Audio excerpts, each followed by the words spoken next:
Hi everyone, welcome back to Job 1 for All. Let's continue our topic about inheritance.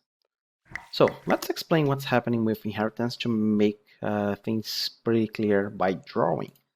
So we have two objects. So going back here, let's go to the package we are working on. So we have manager and we have employee. Employee is the superclass. It is the most generic compared to manager because manager is extending the functionality of employees, as we can see here, and employee it's a subclass. It's more specialized. So what's happening in the memory when we have inheritance? Basically nothing special. We have here a class employee.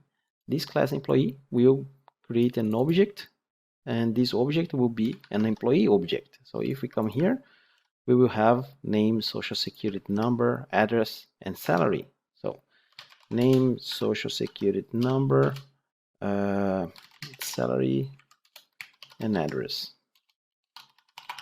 So we have these attributes in the object because the class employee has these instance attributes.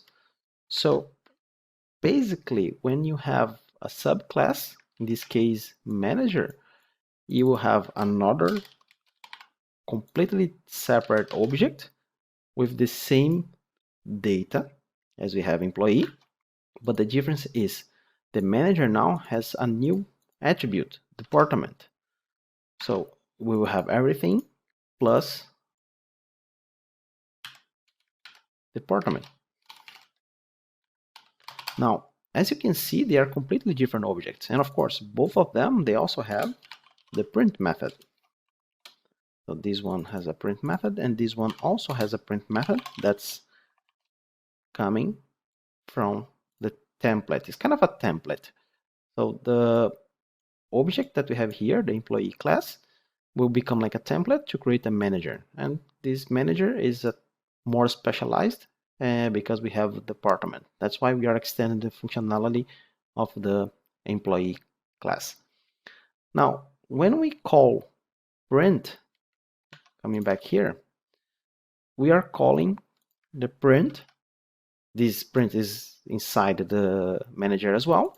And basically it's calling this.name, this.social security number, this.salary, this.address, get street, and so on. So when we execute this code, as you can see, we have the same data, the same attributes data, name, social security number, and so on, for both of them. And the difference is that we have to be careful because even though we are working with inheritance, the objects, they are separate, and we can prove this by having this being displaying different data. This always will refer to the object where it is.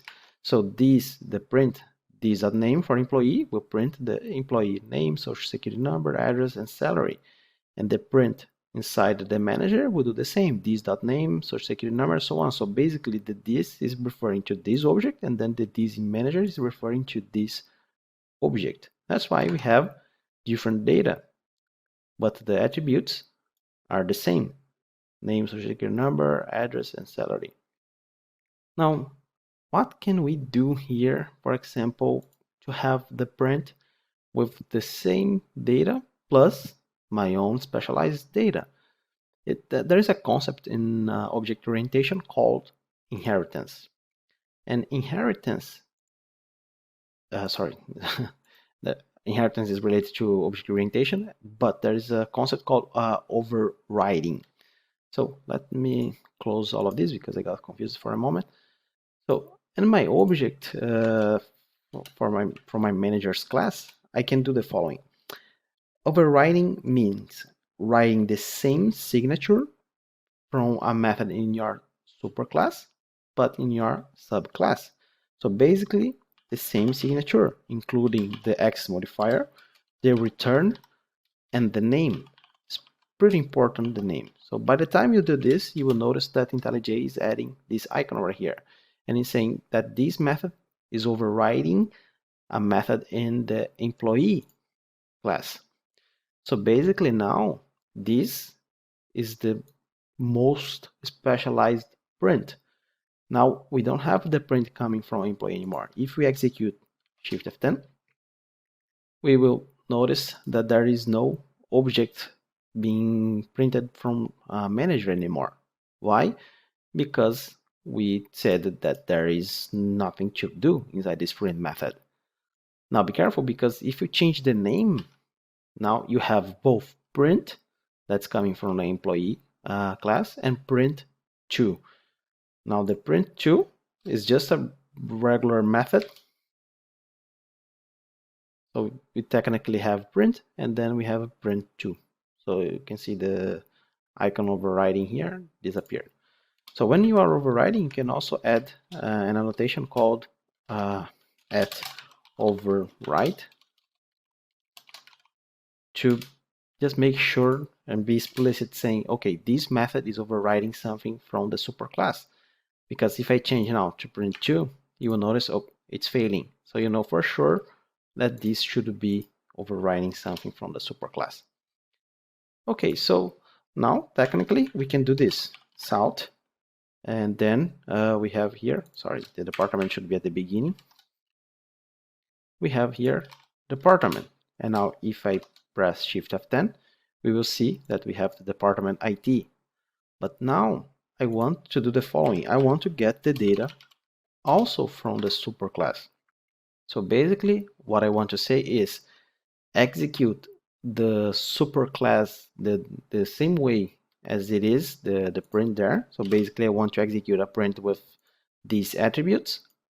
Then I would like to execute this one, the department. If I want to execute something from the superclass, basically just have to call super, and then we can call the print.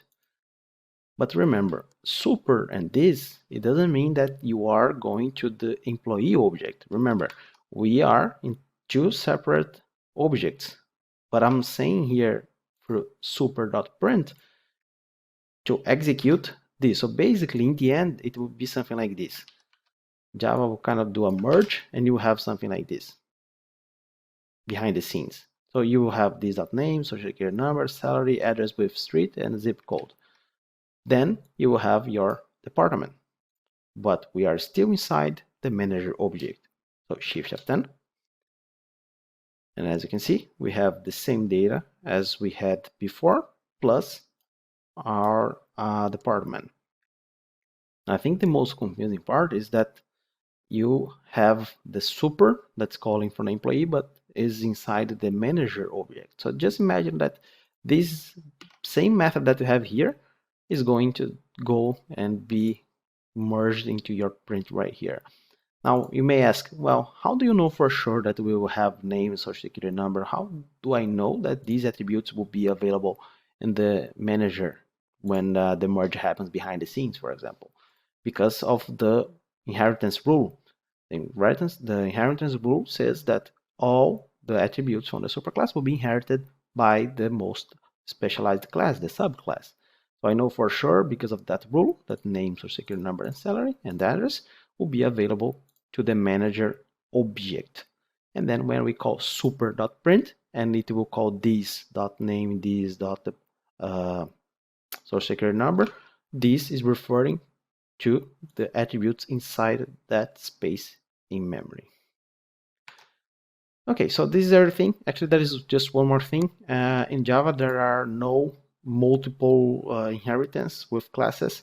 So for example, just one tiny example, if you want to add address here or any other class, you will notice that we get an exception because you cannot extend multiple classes. That will change a little bit when we have interfaces, but classes, you cannot have more than one being extended at the same time.